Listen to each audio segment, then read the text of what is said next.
PowerPoint? No, I'm gonna, just do the projector. Yeah, just Well, the that's Thank you. Good evening. My name is Maggie Winger. I'm the expert on our city's sea level rise and coastal planning issues. I have handouts. I have a few more up here if anybody needs one. What I work on is relevant this week because, as you may know, there's this big global climate action summit in town this week. Governor Brown, Michael Bloomberg, I don't know, all kinds of people that are way above all of our pay grades. But here, maybe I don't know, celebrities here talking about what the city of San Francisco, what the state of California, what other cities can do for climate change. And that's all really important, but I think some climate change impacts are going to happen, are happening right now. No matter how well we do on our goals, I hope we do so well on our climate change goals, but we will still see more flooding, both along the shoreline and along our historic rivers. We will see more high heat days, which is very, potentially very dangerous for people who are elderly, people with medical issues, people in housing without good ventilation. So it's really important for the city as a whole, and particularly in neighborhoods where equity is a primary concern, to really think about what's going to change in the future about our natural environment and how do we respond to that. Because obviously things change in the city all the time, right? Traffic changes, buildings change, all kinds of things change, but also just the conditions we live in, the weather, the heat, the rain, the floods are going to change. And so we're trying to get ready for that and protect everything we love about San Francisco. And as we make other investments, think about protecting them from climate change too. So a few years ago, under Mayor Lee, the city published a sea level rise action plan, which was all about what all of the agencies had to do to get ready. And so everything from Public Works to the Public Utilities Commission that treats our wastewater, to the airport, really thinking about what do we have to do so that the millions and millions and billions of dollars we spend on things as a city aren't wrecked during flood events, and that as we plan for the future, how do we protect ourselves? So that's the biggest thing.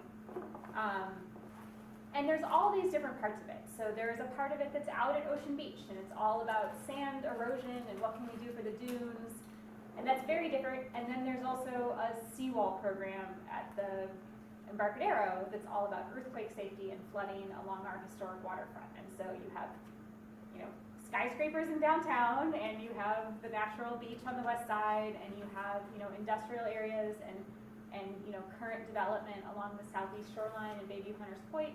Very different things going on around the city. All of them will have climate change pieces. The city is also thinking about this when we do our disaster planning. So the city works with agencies, with community groups, with neighborhoods. I don't know if there's a neighborhood emergency response team or anything here. Different buildings have different structures for it, but even in that, trying to think about what events have we seen in the past? What will it look like with climate change? Obviously, earthquakes, no climate change impact to earthquakes, but things like fire, storms, air quality, all of that will potentially get worse with climate change impacts. So we're trying to think about that. Liquefaction. Potentially liquefaction, depending on what you think. This is also, and every basically agency that owns anything in the city is involved. So everyone from Rec and Park to the port, airport, planning. We're all trying to work together to think about these problems and think about it with the community. Climate change is sort of tricky because it's kind of taking, really sciencey science, like model outputs from scientists in Antarctica, and trying to turn it into what do you do for a new project on the San Francisco waterfront. And that takes a lot of translation, and the state is part of that. So the state just published, not just in the spring, published new numbers, and they sort of said, they used to say that we could expect 66 inches of sea level rise at the end of the century, which is like how tall I am. And now they're saying 122 inches, which is more like the ceiling. So that's a really big jump. And if you're designing a project, you're building a bridge, you're building an apartment building, you're the new police station in Mission Bay, you know, that's a big number jump to think about. So that's one challenge with this. And if you turn to, I'm sorry, I did not number the pages, but you can see a map of all of San Francisco and which areas of the city are potentially directly impacted by flooding if we don't address this problem.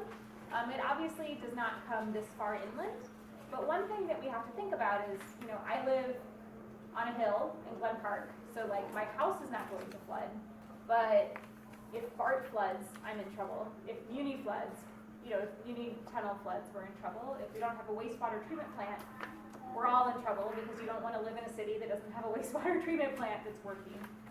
So even though your neighborhood might not be directly impacted by flooding, you're likely to experience, you know, the transit system disruption or the utility disruption, and that could be a big deal.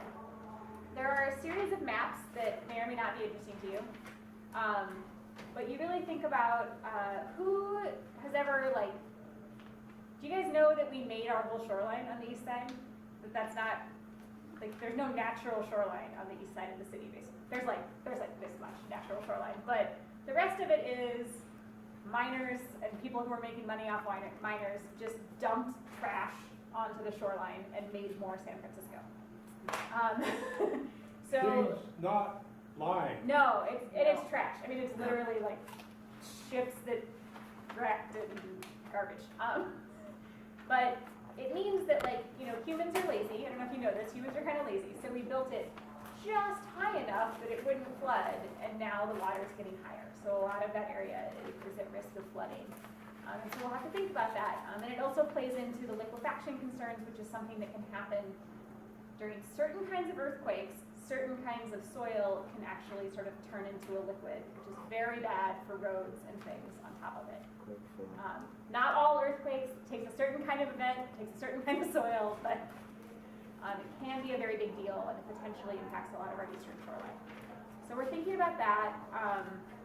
There's some specific planning going on around Islais Creek, which is a sort of heavily industrial area in the southeast, right between sort of the dog catch and then Bayview Hunters Point, with extensive, a lot of our Muni yards are there, so all of the buses and trains that we all ride everywhere go there and get fixed and get refueled and get signs built and all of that. So it's really important for Muni working all over the city, they have to have those yards. And so that's one thing we're thinking about.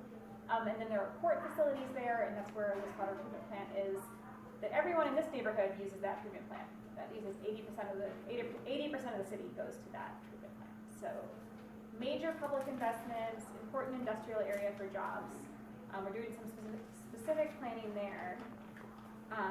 But really the important thing is we're trying to look out to, you know, 2050, the year 2100. That's really far out in time. If you go that far back the other way, and you know, if we go back 80 years instead of forward 80 years, it's even before World War II. So you think about all the army bases that came up and everything, you know, it's before all of that. So the city will change a lot in 80 years for all kinds of reasons. We'll have more people, maybe we'll all be on hoverboards, I don't know, something will happen. But we also will have this changing shoreline, the bay will be different, the ocean will be different, and we're trying to prepare for that. And we want to work with community members about how can we sort of take these changes we have to make and harness them to do other, you know, make other changes happen that we want to see. So if there are open space improvements, if there are, you know, transportation improvements, if there are things we want to do, while we have to make these big investments, like what can you do to make it work for people today, work for people 30 years from now, and work for people, you know, 80 or 100 years from now, because it's big investments. I've been working almost as long as you have on sea level rise, probably longer. But I focus a lot when I do building reviews, what's going on under a building, and not just what happens in liquefaction, but what happens because if ocean level rises, the bay level rises, groundwater is going to eventually rise too, which could impact people's foundations, their pilings, or whatever else is underground from them. Not to mention the infrastructure and the various tunnels we have. So I've been working a lot on that issue. And what I see as the most important we need to work on is coordinating with your program on sea level rise, and when we have building designers come in with building projects, so we can design better buildings to stand up in soggy ground, because people don't realize it. There's probably 90-some feet of sand in various different types of courses before you get down to clay, before you get down to bedrock. So you have almost 120 feet of soft soil under a building. And particularly south of Market, most of what was burned out in 1906 over here is underground over there. People don't really realize it, but back in the 1800s, Turk Street was marsh. So we had bay water at Turk Street, just to give you an idea of where the marsh was. So a lot of south of Market originally was water, with sand dunes scattered throughout it. So it's really, south of Market is very vulnerable now to liquefaction and other projects. As our sea level rises, that's going to increase. And as we increase our building size going up, we have to increase, hopefully, building size going down. And this is where working with people like Maggie on sea level rise is very important, because we can build the best building possible for our community. We can build the better infrastructure for our community that can withstand issues, and we don't have to go around rebuilding our infrastructure in another 100 years like we're having to do now. I think, yeah, there's important things that the city will need to do on the infrastructure side. There's important things that, developers may have to do on new buildings. And then, the same as our earthquake programs have always been, most people live in housing. I guess everyone already lives in housing that's already here. But, even if we build lots of new housing, lots of new commercial, most of us are still in housing that's been built. I live in a house that was built in 1910, an apartment in a house that was built in 1910. So like thinking about how we can make existing buildings safe or safer, and make sure that we're planning for people who are here is really important. New development, making new development safe is really important, but also knowing that we need to sort of look at what we have and what programs do we have to sort of make that as safe as possible, and that we're thinking about all of that. Happy to take any questions. Any other questions? Thank you. Good. Less exciting than the bus route. I don't think I'm on duty because I don't know where to begin. How long is that seawall that we're going to vote on? Sorry? Proposition A. How long? How long is that supposed to hold for? So the current seawall was built between, I am not a seawall expert, but I will say the port will come talk to you if you want. They are going everywhere. It sounds like Current seawall was built between 1880 and 1910, so it's all 100 years old. Yeah, Parts of it are much after 130 years time. old. A lot of the plans right now are about how do you build a seawall that can be adapted over time. So not that you necessarily go up right now, but you build in a strong enough foundation that when you need to go up, you have the underlying strength. The same way, like, you can add one story to a house. Our architects are gonna laugh me out of the room. You can't add like 7 stories to a house that wasn't built for that. You have to think about how strong your foundation is, and so they're trying to think about that part without saying, we're gonna go out in 3 years and build it to exactly the height it has to be. I just want one question. When was the first time your engineers find out that there's a problem in this, where you have to do some changes? When was the first time you found that out? You need to change where you go down at the work? Oh, this is an ongoing, so people have known about sort of global warming, climate change, and sea level rise for decades. The projections keep changing because we keep pumping carbon into the atmosphere. One of the reasons it's hard to comprehend is because you can imagine, we're pretty good voters on this in California. This is important to us. But over in Florida, they're not very good at it at all, and yet half of Florida is doomed to disappear. Even if we do the best possible things we can do, it's still gonna go. So I think this is something to take heart about. Well, I don't know, depends on your fence on this. There are places that face impossibly difficult questions on this issue. You look at Louisiana, you look at parts of the Carolinas, where they are already sinking because of the way their soil is. Seas are rising, and they have hurricanes. You know, they face devastating choices. We face, I believe we can handle it. I think San Francisco can rise to this occasion. Why is it that every election, we get outvoted by them?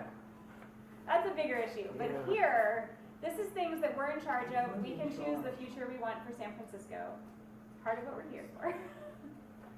Something along what Otto's talking about, and something that's in your paperwork. The 66 inches came about when scientists discovered the largest ice sheet in Antarctica is melting 3 times faster than they thought it would be at this time.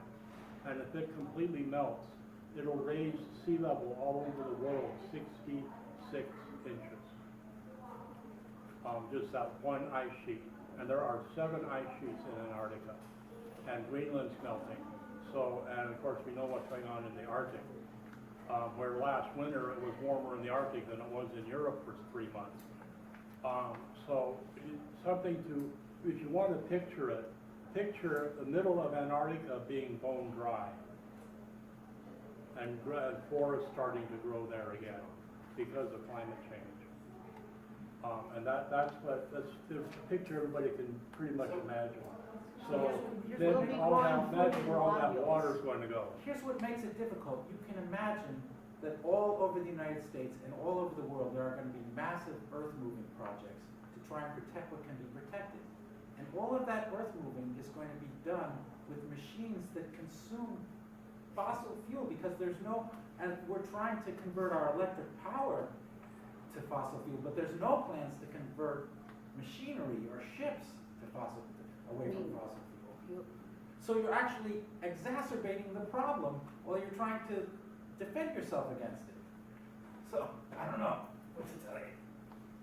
Unfortunately, she can't deal with fossil fuels. No, I do think that part of San Francisco being proactive about this, getting ahead of it, is trying to make the projects we have to do that have some real both financial costs and probably unavoidable environmental costs as beneficial as possible, right? So we don't want to have to go out and do emergency earth moving, you know, in a way that disrupts neighborhoods, that disrupts habitat for animals. You know, we don't want to do that. We want to do it in a smart way. To do it in a smart way, we have to start now. If you wait till it's an emergency, then you're doing, you know, Lord knows what. Curtis? I was at a meeting yesterday with some folks who know a lot about this. Over at Hastings Law College, one of the forums I held there yesterday on climate change. And the way they were discussing it, like, you know, there's a certain amount of climate change. We already know that's inevitable in the near term. And so one of the conversations that came up there, and I don't know how long it is to what we're talking about here, but the real impact in San Francisco, and there's definitely a disparity in terms of the impact on the communities that are impacted. Because we got a lot of this southern neighborhoods down along the waterfront that are going to be really negatively impacted by sea level rise and climate change, and they're going to have the impacts first, and will be a much greater consequence, a higher level of displacement, and they're with the least amount of resources to try and respond, right? Yeah. And so I know we're talking about protecting Embarcadero and the skyscrapers, but what sort of plan do we have for? No, so that's particularly part of why the city was awarded money from Caltrans this year from State Bill 1, one of the things we vote well on, to work on this Lace Creek area because it's both, you know, it borders Bayview Hunters Point, which is a vulnerable community. It also is an important industrial job center, which are important sort of middle income jobs for people, and both of those are important for sort of community stabilization for climate. There's also extensive work with the city and the Neighborhood Empowerment Network. There's a Resilient Bayview network, similar for some other neighborhoods, trying to build both the community resilience piece, so how do you protect your neighbors, how do you think about, you know, sort of preparedness at the block level, neighborhood level, and how do you make sure that you're getting appropriate city, regional, and state attention on these neighborhoods that are the most need the most, both because of historic injustice and because of what they'll face in the future. So that is an explicit part of the work is around equity and environmental justice in this issue, because partly it's where the water's going, and partly it's what's already there, and when you lay those things, and who's already there, and when you lay those things over, that's a really important piece of it. So I have a question, like I was curious, like sea level rising, global warming. So as a resident, even in San Francisco, in the world, is the public can do something about it, like, or anything educational, they can just have slow down this process, or it's just the something like best that, thing we can it's do just is collectively, minimize our greenhouse gas emissions. So when they talk about the climate change you'll hear the phrase locked in, which means like what's already in the air, what can we do about that? That's only 2 feet of sea level rise. We can handle that. If we plan well, we can handle that. So that's part of what the big Climate Action Summit this week is trying to work on that, to avoid the really devastating consequences. And I know this sounds simplistic, but white paint on roof, all the tarmac, make it white and reflective to bounce back, the sun, solar stuff. Yeah, there are urban cooling strategies like that. There's also things, urban forestry, like having more street trees is good for people now. It makes you happier, it makes you healthier, it makes traffic safer. Right. It also helps cool your neighborhood during the events. So that's a good thing that, like, you should just do that, right? It just works for everything. Mm-hmm. But like I say, all those surfaces that are black and absorbing heat can be Mike, you're not absorbing. Thank you. There's more copies, and there's my contact info in the back. Thank you. Thank you.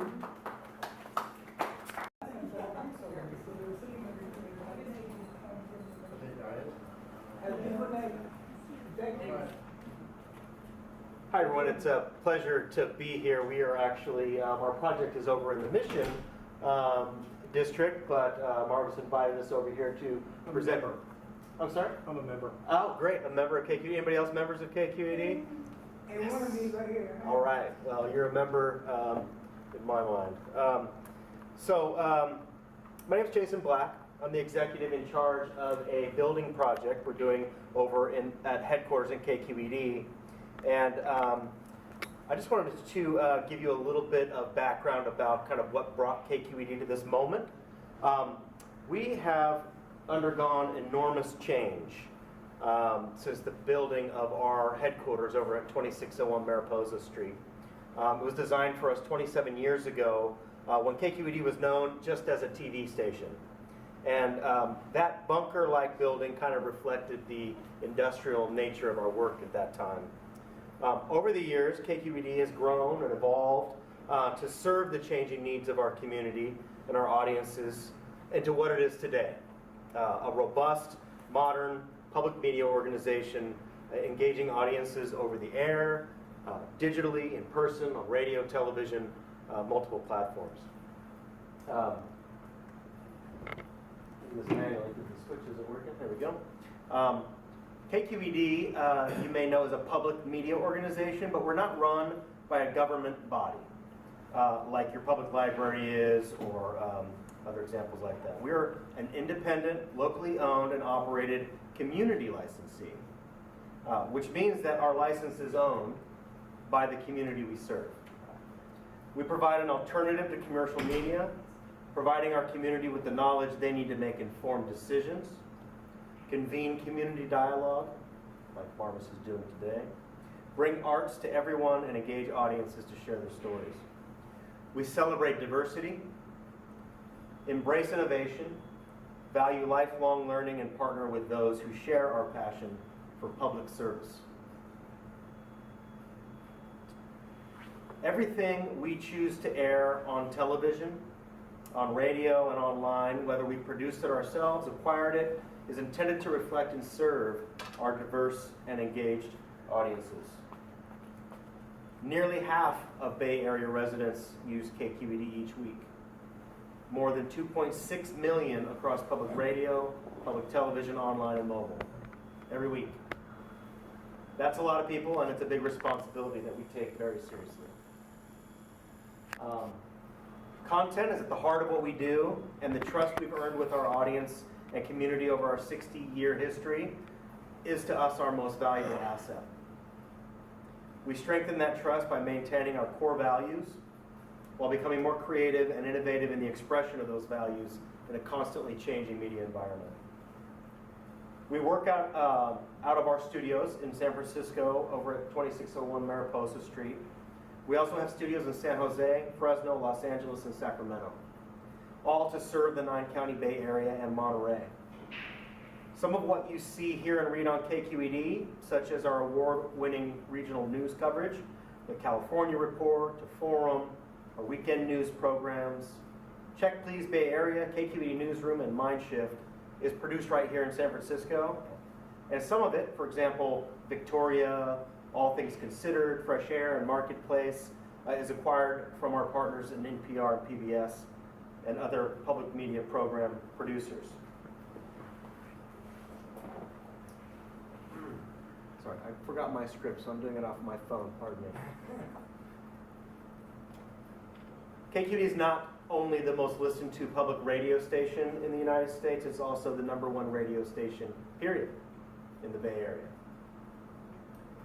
In an average month, KQED Public Television was already reaching over half of television households in San Francisco, Oakland, San Jose market, and we just added a 24 hours a day, 7-day-a-week kids channel, PBS Kids, this year. And now, thanks to a recent digital transformation, we're excelling there as well. With over 4.5 million monthly online video plays, 3.5 million monthly audio plays, an average of over 5 million page views of our website each month. Our award-winning news team is second to none, covering the Bay Area with factual, fair, independent journalism. Our science team tells the stories of science and curiosity. We produce free resources for educators and students, free, who want to strengthen their media literacy skills and bring fact-based journalism into the classrooms and teach media literacy to the kids who are growing up now. And amid heavy declines of vital arts and cultural coverage in mainstream media, KQED's doubled down and expanded our arts and culture programming. I'll leave you with a brief and recent example of our work, assuming all the technical setup works. And then I'll have Rebecca Sharkey, our architect, show you the changes we're making to our building over at 2601 Mariposa.